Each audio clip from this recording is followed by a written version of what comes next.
जी, आपका नाम और डेजिग्नेशन? हरचरणजीत ਸਿੰਘ ਧਾਮੀ एक्स जथेदार दल खालसा। अभी जी क्या कहेंगे, जो अरदास किया आपने 2 साल हो गए हाँ भेजने जी। की कोशिश को, अभी तक कुछ ना तो उसको आइडेंटिफाई हो सका जिसके द्वारा ये कोशिश की गई, और आज आपके द्वारा अरदास क्या की गई? ये जो बेअदबियाँ हो रही है, गुरु ग्रंथ साहब की बेअदबी करने की कोशिश हो रही है, ये बहुत लंबे समय से हो रही है। कभी कोई आज से 20 साल पहले आके दरबार साहब में पीढ़े पे बैठ जाता है अर्ली मॉर्निंग, फिर कोई अनंतपुर साहब जाके वहाँ बीड़ी पी के धुआं मारता है, या और भी बहुत डिफरेंट ओकेजन्स पे ये हुआ है। लेकिन सबको ये कह के छोड़ दिया जाता है कि ये मंदबुद्धि थे। जो मंदबुद्धि हैं वो सब गुरुद्वारे में क्यों आते हैं गुरु ग्रंथ साहब की बेअदबी करने।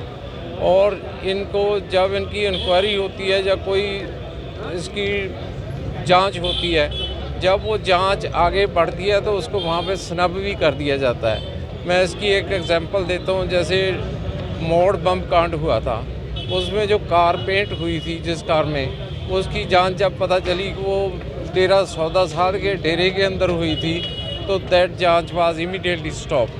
ऐसी बहुत सी बातें हैं जब जांच को भी बंद कर दिया जाता है। और हम फुली कन्विंस्ड हैं कि ये जो बेअदबियाँ हो रही है, ये डीप स्टेट का इसमें हाथ है, और उन्हीं को हम जांच करने के लिए बोल रहे हैं। तो हमने ये गुरु महाराज को अरदास की है कि खालसा पंथ कोई शक्ति दे।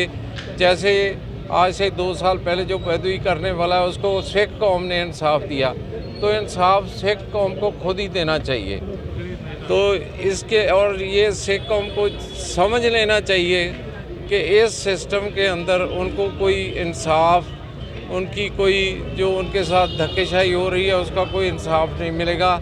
ये इसका एक ही हल है, वो है कौम की आज़ादी, खालिस्तान की प्राप्ति। जब तक खालिस्तान नहीं बनता, ऐसी घटनाएं सिख कौम के साथ होती रहेंगी। क्या लगता है कि 2 साल हो गए उस इंसान की, जिसने कोशिश की हरमंदिर साहिब में बेदबी करने की, वो आइडेंटिफाई नहीं हो सका कौन नहीं, था, वो कहाँ से? जो करवाने वाले थे वो क्यों आइडेंटिफाई करेंगे उसको?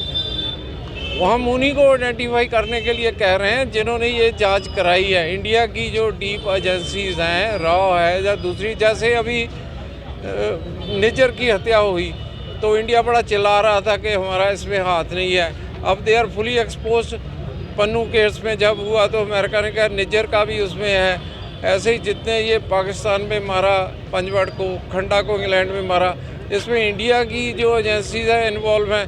हम अब इंडिया को कहें कि तुम इसकी जांच करो तो वो क्यों जांच करेंगे? जो आप ही कातिल है, जो आप ही ये करवा रहा है, हम उससे आस रखते हैं कि वो जांच करके एक्सपोज करेंगे। वो अपने आप को क्यों एक्सपोज करेगा? तो फिर ऐसी जो घटनाओं का इंसाफ कैसे मिलेगा? पॉर्डन? ऐसी घटनाओं का इंसाफ कैसे मिलेगा सिख को? इंसाफ एक ही सिख कौम की आज़ादी में पड़ा है। इस गुलामी इंसाफ, गुलामों को कभी इंसाफ नहीं मिलता।